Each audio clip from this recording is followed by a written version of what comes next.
আসসালামু আলাইকুম। Hi viewers, Atifa and Atika blogs থেকে আমি আবারও চলে আসলাম। আশা করি আপনারা সবাই ভালো আছেন। আলহামদুলিল্লাহ আমিও ভালো আছি। কাছে দূরে যে যেখান থেকে আমার এই ভিডিওটা দেখছেন, ভালো লাগলে প্লিজ লাইক, কমেন্টস এবং সাবস্ক্রাইব করে পাশে থাকবেন।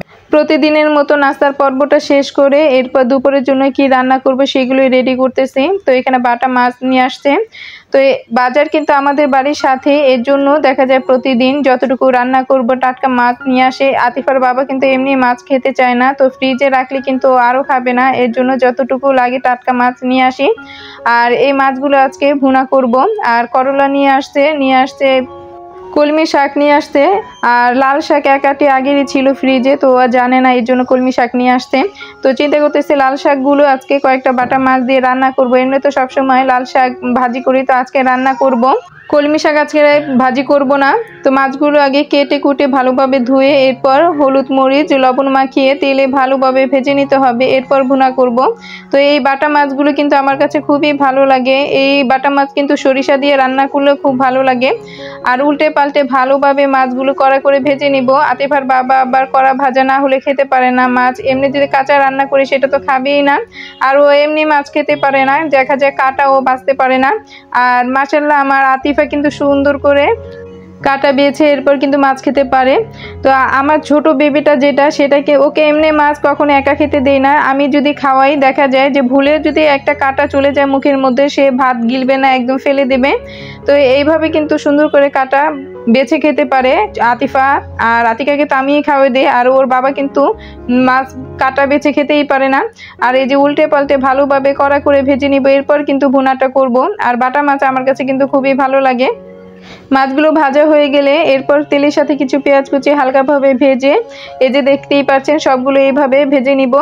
তেলের সাথে কিছু পেঁয়াজ কুচি হালকাভাবে ভেজে নিব। যখন কাঁচা ভাবটা চলে যাবে তখন এর মাঝে আদা রসুন বাটা, হলুদ মরিচের গুঁড়ো, ধনিয়া গুঁড়ো, স্বাদ মতো লবণ আর একটু পানি দিয়ে মশলাটা ভালোভাবে কষিয়ে নিব। এরপর কিন্তু এই যে দেখেন মাছগুলো দিয়ে আমি একটু পানি দিয়ে দিয়েছি। এই পানিটা একদম ঝোলটা মাখো মাখো টাইপের হবে, তো এই ঝোলটা শুকিয়ে যাবে। তো এইভাবে কিন্তু এই বাটা মাছটা ভুনা করলে খুবই ভালো লাগে। তো পানিটা কিন্তু একদম মাখো মাখো টাইপের ঝোলটা হবে। এখানে কিন্তু ভুনা করলে আমি তেমন একটা ঝোল রাখি না। এই বাটা মাছ কিন্তু সরিষা দিয়ে রান্না করলে খুব ভালো লাগে। আমার কয়েকটা রেসিপিতে আমি কিন্তু দেখিয়েছিলাম সরিষা দিয়ে, আমার খুব ভালো লাগে। দেখা যায় সরিষা দিয়ে রান্না করলে এই মাছ কিন্তু অসাধারণ লাগে, আমি অনেকবার করেছিলাম। তো এইভাবে ভুনা করলেই কিন্তু ভালো লাগে। তো এইভাবে ভেজে ভুনাটা করলে খুবই ভালো লাগে। তো অনেক গরম কিন্তু পড়েছিল, তো গরমের পর কিন্তু বৃষ্টি হয়েছিল 2 দিন। তো 2 দিন বৃষ্টি কিন্তু একটানা হয়েছিল। দেখা যায় যে গুড়ি গুড়ি বৃষ্টি ছিলই, একটু কিন্তু বৃষ্টি কমলেও দেখা যায় একদম সম্পূর্ণ কমে নেই, আবার গুড়ি গুড়ি এই দেখা যায় যে বৃষ্টি নেই, আবার এই বৃষ্টি। তো আজকে আবার যে রোদ উঠেছে, রোদের মধ্যে কিন্তু আবার বৃষ্টি। এই দেখলাম যে সকালে রোদ, একটু পরে দেখি অন্ধকার হয়ে বৃষ্টি। তো কয়েকবার কিন্তু বৃষ্টি হয়েছে। যাই হোক, ঠান্ডা তো হয়েছে সবকিছু, আর গরমের মধ্যে দেখা যায় রান্নাবান্না সবই কষ্টকর। তো বৃষ্টি এসেছে, ভালোই হয়েছে। আর এখানে আমি করলা ভাজি করতেছি। তো করলা ভাজিটা আজকে আলু দিইনি, তো দেখা যায় এই করলা ভাজি আমার একাই খেতে হবে। আলু দিলে সাথে আর একটু তিতো ভাবটা কম থাকলে তখন আতিফা একটু খায়। আর এমনি কিন্তু যখন আমি এমনি ভাজি করি তখন আতিফাও খাবে না, আর ওর বাবা তো খাই না। তো আমার কাছে কিন্তু করলা ভাজি যেমনি করি না কেন, যেভাবে করি না কেন, আমার কাছে খুব ভালো লাগে। আলু দিলে সাথে তিতো ভাবটা একটু কম থাকলে আতিফাও খায়। তো মাশাআল্লাহ আমি যেটাই পছন্দ করি আতিফা কিন্তু সেটা পছন্দ করে। তো এমনি কিন্তু আতিফার বাবা সবজি তেমন একটা খায় না, এর জন্য কিন্তু আমি একটু সমস্যায় পড়ি।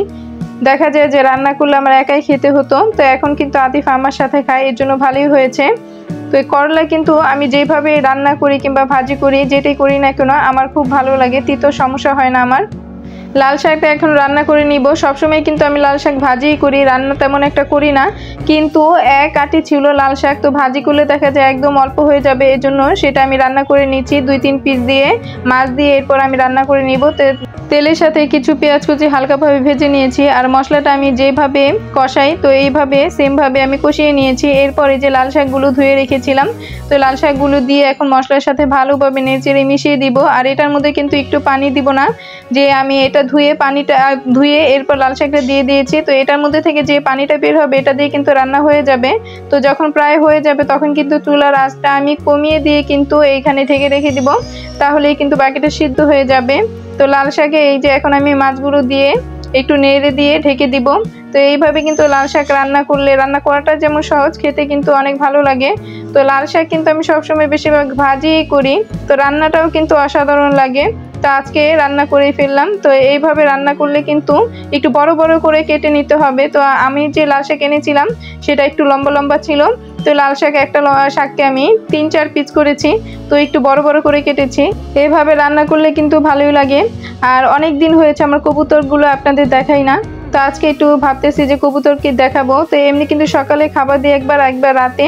তো সকালে খাবারটা দিয়েছি, আর রাতে সন্ধ্যার দিকে দিয়ে দিই খাবারটা। তো আজকে কিন্তু সন্ধ্যার দিকে দেওয়া হয়নি, একটু ব্যস্ত ছিলাম, এর জন্য রাতেই খাবারটা দিব। তো এই যে কবুতরের রুমে চলে আসছি, এখন কবুতরের খাবারটা দিয়ে দিয়েছি, পানিটাও দিয়ে দিয়েছি। তো কবুতরের লাইট যেটা ছিল আগে, লাইটটা একটু চেঞ্জ করেছি, এর জন্য লাইটের আলোটা আগে বেশি ছিল, আর এখন যে লাইটটা লাগিয়েছি সেটা একটু আলো কম, এর জন্য আমি মোবাইল থেকে লাইট দিয়ে এরপর ভিডিওটা করতেছি। আর আমি যে লাইটটা ধরেছি, যে লাইট দেওয়ার কারণে কবুতরের যখন খাচ্ছিল, তো লাইটের কারণে কিন্তু খাচ্ছে না। লাইটটা দেখে মানে একটু ভয় পেয়েছিল, পরে আমি একটু দূরে সরে গিয়েছি। তো এই যে দেখেন খাচ্ছে। তো তখন একটু কাছে ছিলাম, যে লাইটের কারণে একটু ও মনে হয় ভয় পেয়েছে, এর জন্য যখন খাওয়া বন্ধ করে দিয়েছে তখন কিন্তু আমি একটু দূরে সরে গিয়েছি, তখন ও ঠিকই খাচ্ছে। তো আশা করি আমার ভিডিওটা না টেনে সম্পূর্ণটা দেখবেন, আর পুরো ভিডিওটা দেখলে ইনশাল্লাহ ভালো লাগবে। আর ভালো লেগে থাকলে অবশ্যই সাবস্ক্রাইব করে পাশে থাকবেন, আর যারা আমার পেজে থেকে দেখছেন তারা লাইক, ফলো, শেয়ার দিয়ে পাশে থাকবেন। আজকে এই পর্যন্তই, দেখা হবে অন্য কোনো ভিডিওতে। সবাই ভালো থাকবেন, 5 ওয়াক্ত নামাজ পড়বেন। আজকে এই পর্যন্তই, আল্লাহ হাফেজ।